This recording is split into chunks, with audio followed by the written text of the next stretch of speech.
Ayo berinvestasi akhirat, bangun rumahmu di surganya. Sempurnakanlah ibadah Anda dengan beramal jariah yang pahalanya tidak terputus hingga akhir kiamat dengan ikut berdonasi untuk pembangunan Masjid Agung Al-Akbar Kota Sorong.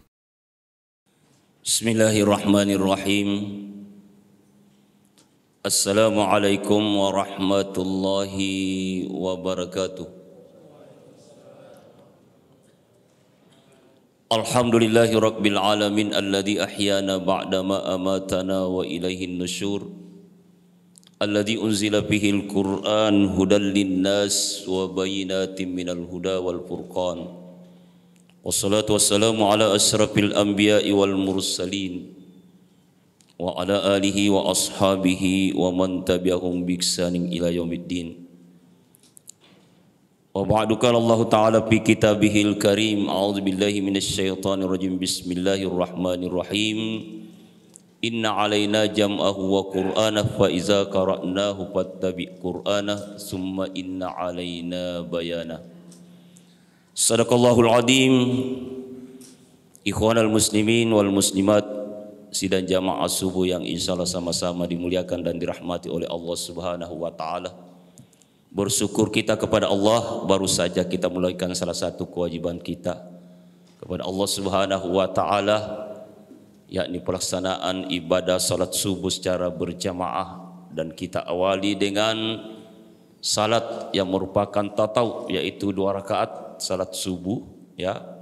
Dalam hadis dikatakan as-salatul fajri rakaatai khairum minad dunya wa ma fiha. Jadi salat 2 rakaat sebelum subuh itu pahalanya jauh lebih besar ketimbang dunia beserta isinya. Itu begitu luar biasanya.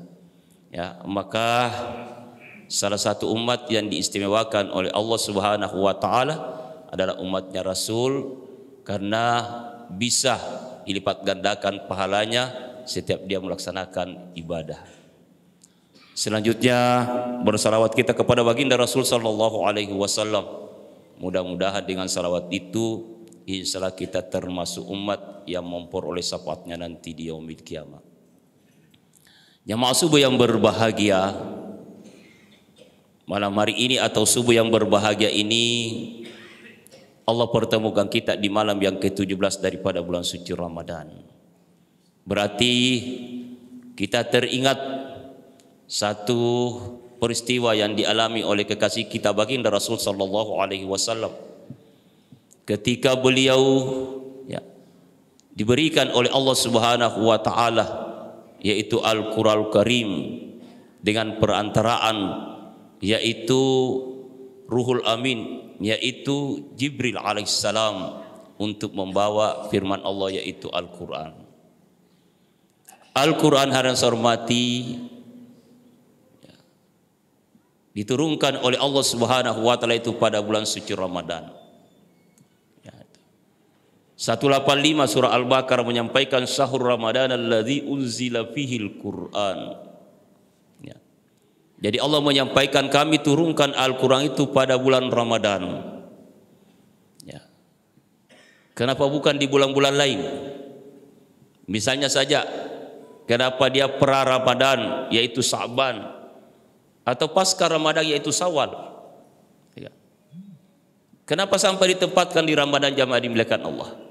Ya, karena perlu dipahami bahwa salah satu bulan yang diistimewakan oleh Allah Subhanahu wa taala itu bulan suci Ramadan, di mana Ramadan itu di dalamnya umat Rasul SAW itu diberikan banyak dispensasi, di antaranya Ramadan itu ya dileburkan atau dihancurkan dosa-dosa dan mati.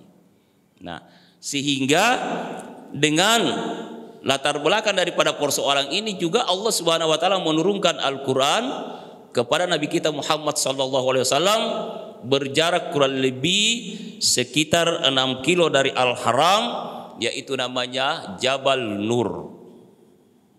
Jadi ada gunung, ada hormati, ketika kita berada di posisi Masjid Haram ya, dilihat ke sini. Ya, itu Jabal Nur. Ya. Mungkin bapak-bapak, ibu-ibu yang pernah melaksanakan haji, umrah, pernah naik di Jabal Nur. Ya. Jadi Jabal Nur harus hormati, kalau kita naik di waktu sore itu kurang lebih 1 jam nyampai Jabal Nur, jamaah dimuliakan Allah. Dulu ya tidak ada tidak ada terap-terapnya. Sekarang itu bagus, sudah ada. Nah, ini Jabal Nur harus hormati. Jadi di dalamnya Jabal Nur itu ada ya lubang kecil, namanya gua. Ya, gua ini ya dikatakan gua Hira. Tempat di mana baginda Rasul sallallahu alaihi wasallam ya berhalwat, bersemedi, bertapa. Ini baginda Rasul sallallahu alaihi wasallam. Nah, maka ketika itu ya, turunlah malaikat Jibril sallallahu alaihi wasallam ya menyampaikan risalah dari Allah Subhanahu wa taala. Ya, tadi sudah disampaikan ya. Di surah yang ke-96 Al-Alaq sudah dibaca tadi ya imam kita. Nah, di mana isinya harus hormati, Iqra bismi rabbikal ladzi khalaq. Bacalah dengan nama Tuhanmu. Itu. Bahkan itu pertamanya tidak sampai dulu. Jibril cuma menyampaikan Iqra, bacalah. Itu. Sampai 3 kali diulang itu Iqra, Iqra. Itu. Makanya persoalan untuk menyampaikan risalah ataupun pekerjaan jamaah dimuliakan Allah itu hendaknya sampai 3 kali diulangi. Ya. Pertama harus hormati, ini sifatnya Allah ganjil. Yang kedua harus hormati keganjilan ini juga ya disenangkan baginda Rasul sallallahu alaihi wasallam. Jika dalam hadis itu apabila diperbuat salat 3 kali. Sampai 3 kali diulangi, baginda Rasul SAW itu menjawab, saya ini tidak tahu membaca, ma'ana biqari. Saya tidak tahu membaca. Apa yang saya baca? Itu. Karena Allah Subhanahu wa taala lebih paham, lebih tahu ya tentang kondisi daripada hambanya yaitu baginda Rasul SAW, bahwa beliau ini bukan berarti bodoh. Ya, jadi tidak ada manusia yang bodoh cuma karena belum tahu. Itu dibedakan. Ya, belum tahu. Nah, sehingga Jibril alaihissalam itu mengulang Iqra bismi rabbikal ladzi khalaq. Bacalah dengan nama Tuhanmu Al-Khalaq. Itu Al-Khaliq, dia yang menciptakan. Nah, apa yang diciptakan oleh Allah Subhanahu wa taala ya diciptakan oleh Allah Subhanahu wa taala itu manusia dimulai dari segumpal darah.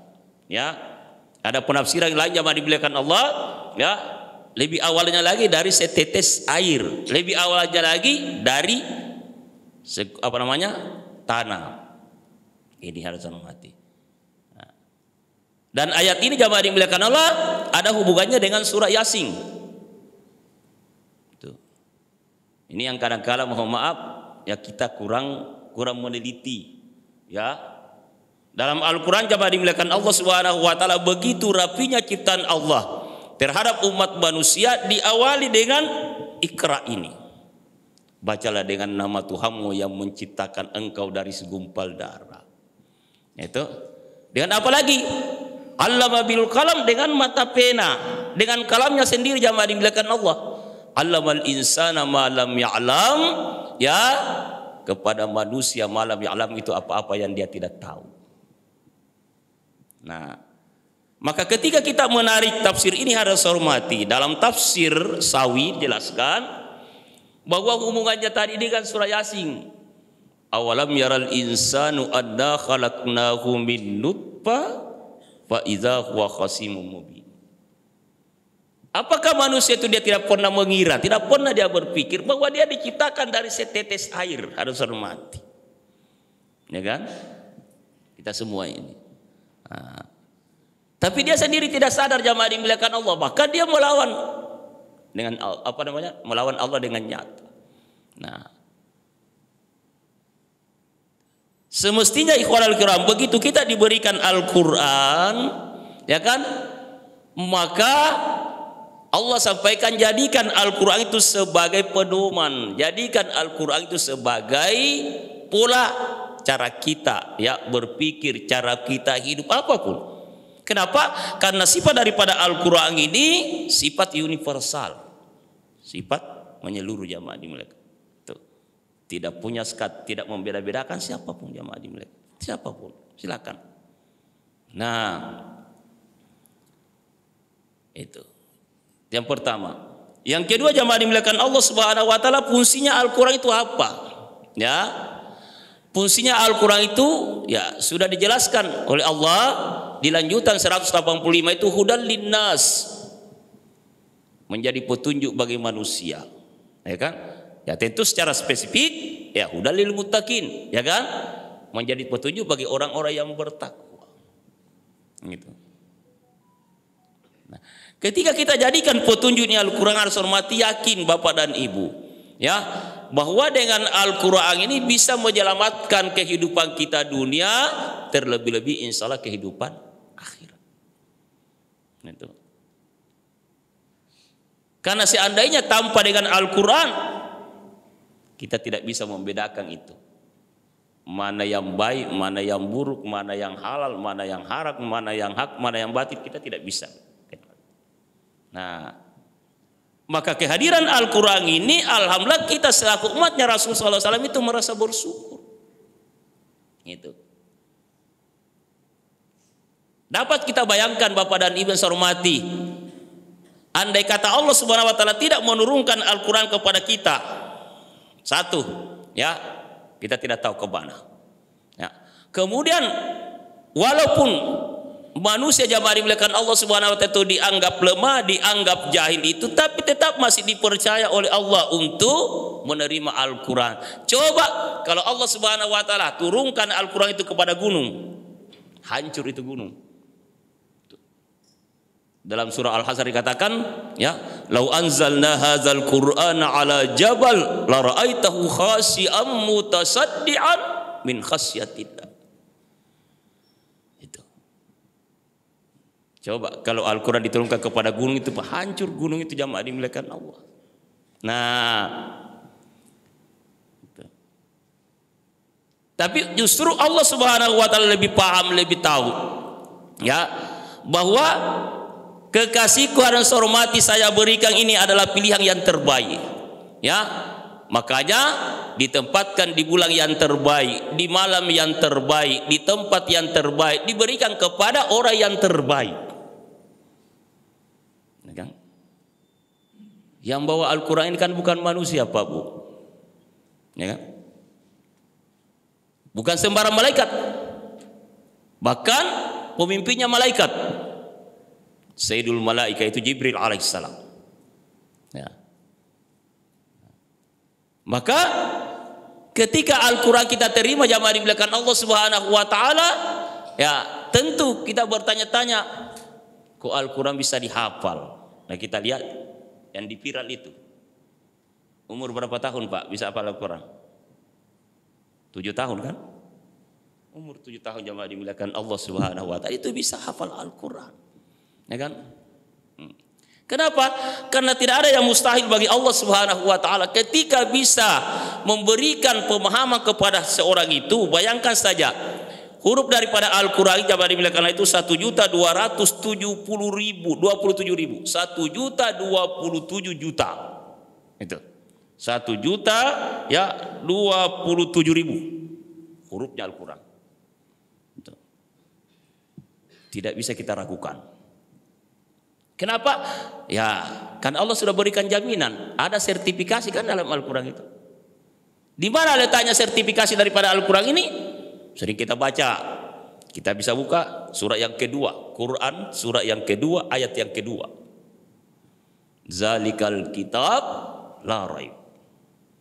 Itulah Al-Quran diturunkan la raib, tidak bisa diragukan.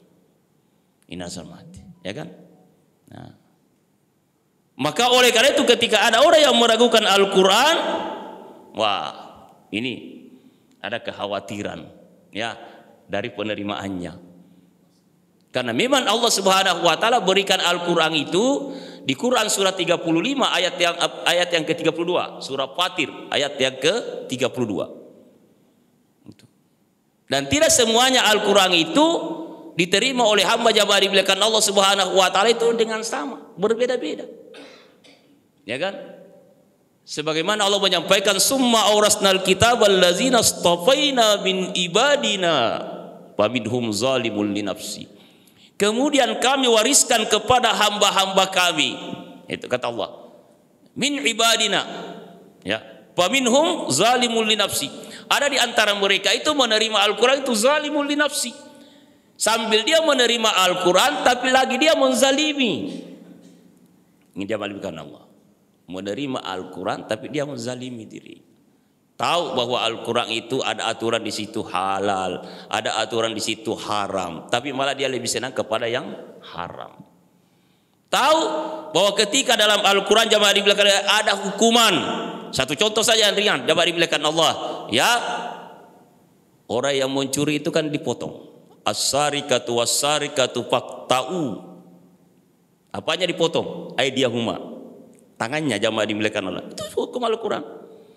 Itu. Apalagi az-zariyatu waz-zani fajlidu kulla wahidin mi'ata jaldah.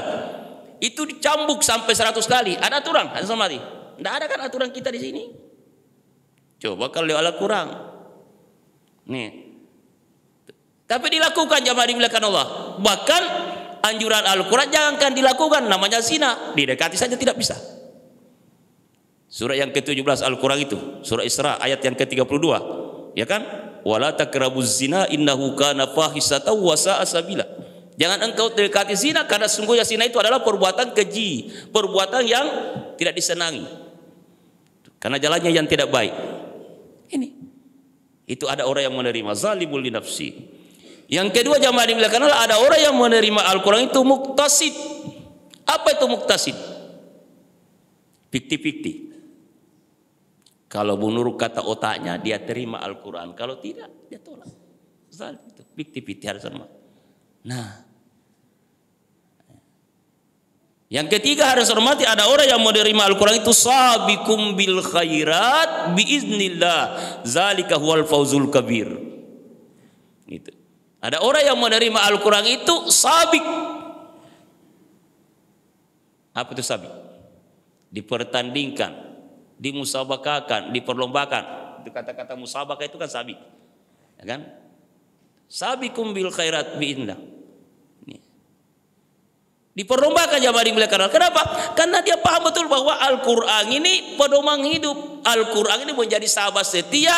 Insya Allah ketika kita baca Al-Quran dengan baik akan menemani kita nanti di alam barzah jamaah dimuliakan Allah. Itu Al-Quran. Nah, maka ketika kita mengambil satu pembahasan, ya, kita jadikan satu kesimpulan, konklusi daripada pembahasan ini harus hormati, ya, bahwa sangat merugilah harus hormati ketika ada orang yang mengaku beriman tapi tidak tahu baca Al-Quran. Dan ini menjadi dilematis harus hormati. Saya pernah sampaikan di suatu tempat, ya, ini mohon maaf, ya, terkadang jamaah dimuliakan Allah, ya, ketika anak kita nikah itu biasanya kan mas kawinnya seperangkat alat salat, sebuah kitab suci Al-Quran. Betul Pak ya? Nah, ini yang kita khawatirkan, jangan sampai laki-laki itu memberikan mas kawin seperangkat alat salat, satu buah kitab suci Al-Quran, kemudian tidak tahu dibaca. Nah itu. Memang jamaah dimuliakan Allah, kalau kita pikir ya tidak ada uang saya posas, bagaimana kalau saya kasih Al-Quran? Oke, yang satu mengatakan Al-Quran pun saya tidak bisa beli. Boleh, silakan baca saja Al-Ikhlas, boleh jamaah dimuliakan Allah. Tapi bukan itu yang dimaksud era sekarang ini. Yang dimaksud adalah hormat itu jangan kita berikan kepada seseorang itu lalu kita sendiri tidak paham, tidak tahu. Berarti sama dengan sponsor dosa. Itu Pak jamaah dimuliakan, ya kan? Nah, karena Al-Quran itu harus dibaca. Maka mudah-mudahan insya Allah kita semua yang hadir, ya, mari, ya, kita indahkan Al-Quran, apalagi di bulan suci Ramadan. Salah satu manusia yang dirindukan oleh Allah Subhanahu wa Ta'ala adalah orang yang gemar membaca kitab suci Al-Quran. Bukan kita rindu kepada Allah, tapi justru Allah rindu kepada kita. Itu hebatnya Al-Quran. Ya, maka dengan demikian ikhwan al-kiram jamaah subuh yang saya hormati terakhir, ya, Al-Quran salah satu perangkap doa, Ya, dalam satu kitab dijelaskan jamaah dimuliakan Allah bahwa doa itu tidak akan sampai kepada Allah Subhanahu wa taala ketika kita mencampur baurkan yang halal dengan yang haram. Wa iza turikatil amru bil ma'ruf wan nahi anil munkar hurimat alaihim barakatil wahyi wa idza tasabat ummati sakatat min ainillah. Ketika Al-Qur'an jamaah dimuliakan Allah ya sebagai bacaan tapi dicampur baurkan yang halal dengan yang haram, yang hak dengan yang batil. Padahal ada Al-Quran jamaah dimuliakan Allah, kan tadi katakan itu. Wa bayyinatin minal huda. Ya kan? Bisa membedakan jamaah dimuliakan Allah. Maka apa kata Allah Subhanahu baginda Rasul menyampaikan sakatat min ainillah. Allah Subhanahu wa taala akan melenyapkan pandangannya kepada kita. Allah tidak akan melihat kita. Nauzubillah wa nauzubillahi min zalik. Sekali mudah-mudahan insyaallah kita semua ya, selaku umat Rasul SAW di bulan suci Ramadan ini mumpung masih ada 13 hari ke depan, mari kita senantiasa memperbanyak membaca kitab suci Al-Quran sehingga insya Allah Al-Quran itu akan menemani kita nanti di yaumil qiyamah. Sekian dan demikian apa yang kami sampaikan. Mohon maaf atas segala kekurangannya. Billahi fisabil haq. Wassalamualaikum warahmatullahi wabarakatuh. Ayo dukung media dakwah Masjid Agung Al-Akbar dengan ikut berdonasi pengadaan alat multimedia dan operasional dakwah. Usia boleh terputus, pahala jariah mengalir terus.